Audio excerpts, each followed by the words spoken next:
श्री गोवर्धन नाथ की जय। श्रीनाथ जी प्यारे की जय। પૂછરી કે લોઠા કી હુપ હુપ પ્યારે।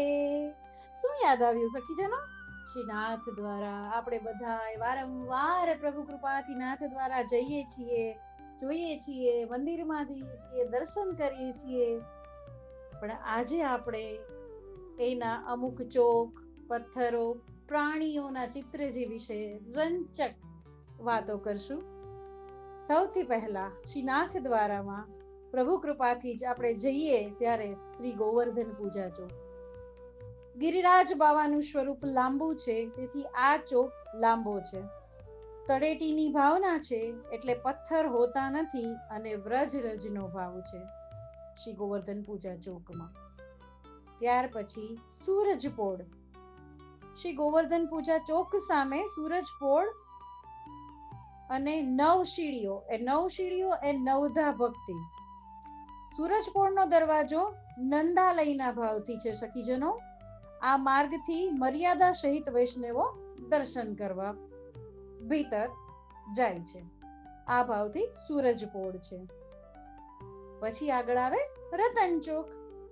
નવધા ભક્તિ ઉપર દયાની પ્રેમ લક્ષણા ભક્તિ ભાવ। પ્રેમ સૌથી ઉત્તમ ભાવ। જ્યાં સુધી હૃદય નિર્મળ હોય નહીં ત્યાં સુધી પ્રેમ પ્રગટ થાય નહીં। ભક્તિના રીપુનો નાશની ભાવનાથી શીડી શ્યામ છે સખીજનો। એક એક પથ્થર, શીડી, રંગ બધાનો વગેરેનો ભાવ છે। હવે જ્યારે આપણે નાથ દ્વારા જઈએ ત્યારે આ ભાવ ભીતરમાં પધરાવશું। આગળ ફૂલ ચોકના સફેદ પથ્થર। સફેદ શું કામ? મન નિર્મલ થયું, ગુણોનો ઉદય થયો, દીનતા પ્રગટ થઈ એટલે સફેદ। ફૂલચોક કેવો છે? લાંબો અને ચતુષ્કોણ। શ્રી ગોલોક સ્વરૂપ ભાવે અને શેષ નાગના ભાવે। શેષજી લાંબા છે, શેષજીની ગોદમાં પ્રભુ બિરાજે છે।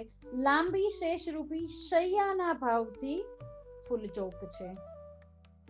સિંહપોળના આકૃતિ જોઈ હશે, બે સિંહ, બે ઊભા ઘોડા, બે ઊભા હાથી, એમાં બે સિંહ, સિંહપોળના બે સિંહ। ઋગ્વેદ અને યજુર્વેદના ભાવથી, રૂપથી, સ્વરૂપથી ઊંચી છે પૂંછડી સિંહોની, એટલે કે તામસી ભાવ બતાવ્યો છે। ગિરિરાજની કંદરામાં શ્રીનાથજી બિરાજે છે, બહાર સિંહ ઊભા છે। જે સિંહ બહાર ઊભા છે એ અધિકાર વગર બીજાને અંદર આવવા દેતા નથી, અને નંદરાયજીને ત્યાં બે જે સિંહ ચોકી કરે છે એ ભાવથી આ બે સિંહ છે। હવે બે ઊભા ઘોડા અને બે ઊભા હાથીઓ। બે ઘોડા અશ્વિની કુમારો આધિદૈવિક સ્વરૂપે અને નંદરાયજીના ઘરના વેદ રૂપે છે, જે રોગને અંદર આવવા દેતા નથી। અને બે ઊભા હાથી મોઢામાં સૂંઢ નાખીને ઊભા છે। ક્યાં ભાવથી છે? સામવેદ અને અથર્વવેદના ભાવ રૂપે છે। અને આગળ સુંદર સુંદર કમલ ચોક, જેવું નામ એવો ચોક। કમલની 24 પંખડીઓ, 8 પંખડીઓના 3 દલ, કમલાકાર વ્રજભાવથી, રાસ મંડળમાં પ્રભુ બિરાજે એ ભાવથી। આથી હું તમને જણાવી દઉં કે જે ભાવ જાણતા હોય ને એ વૈષ્ણવો, બાલકો, મુખિયાજીઓ, ભીતરિયાજીઓ આ કમલ પર પગ મૂકતા નથી। કેમ કે શયન દર્શન પછી કમલ પર મંદિર વસ્ત્ર આવે છે। અહીં પ્રભુનો નિત્ય રાસ થાય છે સખીજનો। એટલે આવી રીતે દરેક ચોક, દરેક પગથિયા, દરેક રંગ, પથ્થર, આ બધાનો સુંદર સુંદર ભાવથી આપણું સુંદર નાથ દ્વારા મંદિર પ્રભુને શ્રીજી બાવાના યુગલ ચરણારવિંદમાં, સ્વામીજીના યુગલ ચરણારવિંદમાં પ્રાર્થના કે વારંવાર નાથ દ્વારા નારાયણ વાલા શ્રીનાથજી દર્શન દ્યો ગિરધારી।